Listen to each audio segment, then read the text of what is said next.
તો પ્રણામ કરું, પણ તેના કરતા વધારે તેમના વડીલો ને તેના પૂર્વજનોને મારા લાખો પ્રણામ છે કે સમાજ માટે, સમાજના હિત માટે આવું કઈ કરી રહ્યા છે.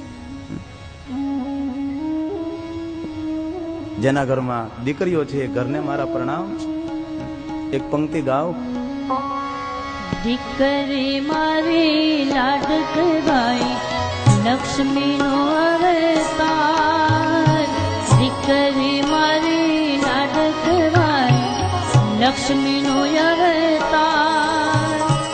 એ સુવે તો રાત પડે ને જાગે તો સવાર, દીકરી મારી લાડકવાઈ લક્ષ્મીનો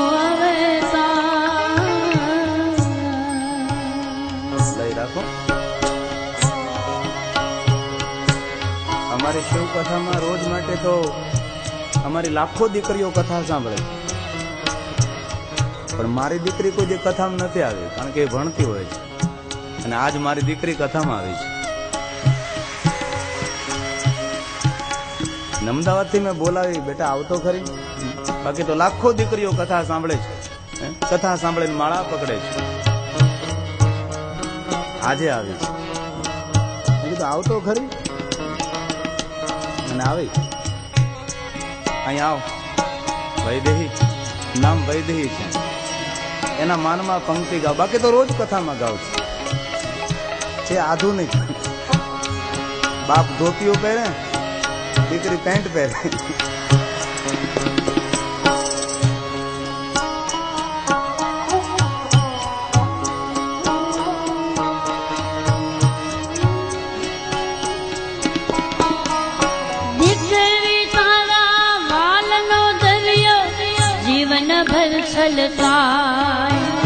પામતા જીવન માત પિતાનું ધન્ય થઈ જાય.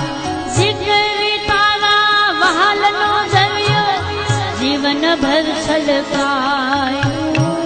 પામતા જીવન માત પિતાનું ધન્ય થઈ જાય.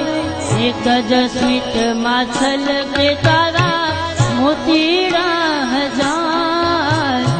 દીકરી મારી લાડકવાઈ લક્ષ્મીનો અવતાર.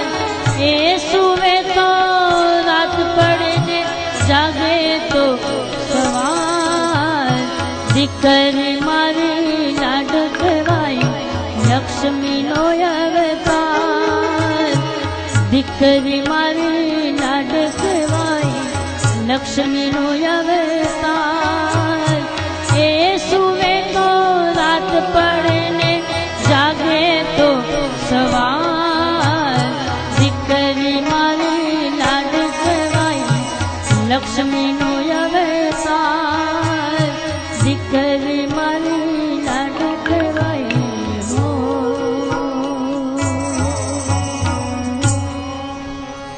મારો કહેવાનો અર્થ, દીકરીઓને ખૂબ લાડ લડાવજો.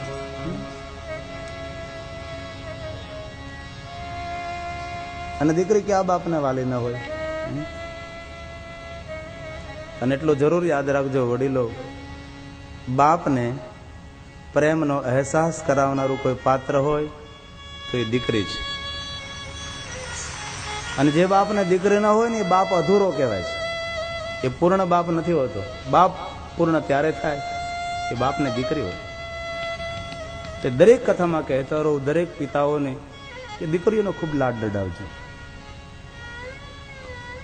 કારણ કે દીકરી ઘરની મહેમાન છે ને. ધીમેકથી બે પંજા મારી, આશીર્વાદ બે હાથથી આપી, થાપા લગાવી અને ઘૂંઘટો કાઢી અને જતી રહેશે. ખૂબ સન્માન કરજો. આ કથા વિપરીત કથા છે કે તે સમયનો સમાજ કેટલો આમ અસ્ત વ્યસ્ત સમાજ હશે. આ સ્વામીની નામની બ્રાહ્મણ કન્યા પોતાના ધર્મ ચૂકી જવાને કારણે આ વિધવા નારી સ્વામીનીને સમાજના માણસો ભેગા થઈને જંગલમાં મૂકી આવે છે. તમે વિચાર તો કરો, કોઈના જીવનનો વિચાર કર્યા વગર ભેગા થઈ અને પકડી અપમાનિત કરીને કેટલું નીચું જીવન જીવતા હશે. અપમાનિત કરી સ્વામિની નામની વિધવા યુવતીને એકલી ઘનઘોર વનમાં છોડી દે છે.